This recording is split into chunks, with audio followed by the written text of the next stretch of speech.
Hi, Chris Jenkins. I thought I'd answer this because you asked, how do you stay motivated when you get problem tenants playing on your mind? It is hard. I mean, sometimes, especially when you're at the start of the journey, or when I used to, 20 odd years ago, you'd panic, you'd be annoyed, you'd be angry, knowing that obviously you're going to have to pay the rent or the mortgage on that property whilst the person's not paying. How do you stay motivated? You just have to see it as a long game. You've got to see this particular person, this particular situation is a transient in position that you're in. Yes, you are having to deal with it, and I always talk about solving problems. That's what we're doing as property investors, developers, landlords. We're solving problems. That's what all businesses are doing.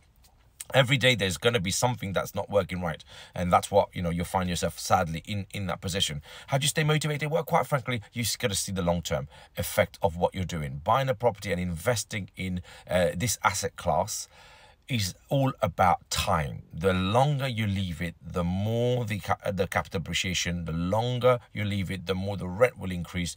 And yes, you are having to deal with this particular tenant, but fast forward what you've paid, let's say 100 grand today, 20 years on, would be around 400,000 pounds. So that's how I used to tell myself, look, this is a long game. You've just got to be able to put yourself through that position. Always have a bit of capital put aside, for a couple of months in those kind of situation. But the other thing is to get on top of the paperwork. The minute somebody doesn't pay, you wait for, or you communicate with them, see whether they're not going to pay. At some point, you're going to think, well, they're not going to pay. They're not playing ball at all. So that's when you think, okay, let me follow the process. The process is that the minute that they step over the 8 weeks or 2 months non-payment, you apply for the Section 8, and you apply and you pay to the court to submit a Section 8 notice to say that they haven't paid for 2 months. Then you wait for that to go through the process, which is a pain in the backside because the court systems are overwhelmed. There's not enough judges and anything. So once that goes through, you get the possession order. You then also have to wait for and apply for and pay for a sheriff to enforce this possession order. So all of that could probably take, if you're unlucky, probably up to 6 months. But if you're lucky, you probably could get it down to about 4 months to get your property back.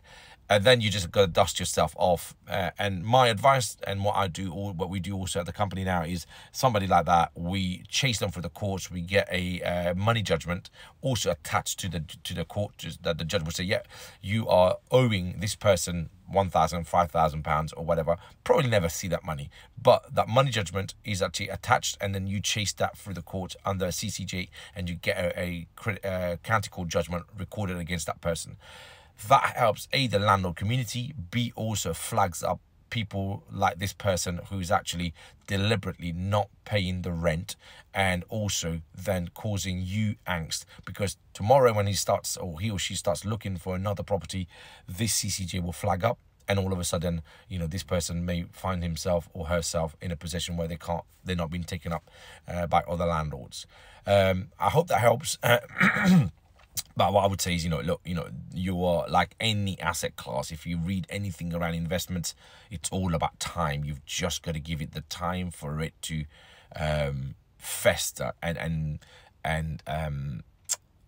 build up in value. So that's when you really see the benefits of your investment. Just stick to it, mate. It will all come good in the end.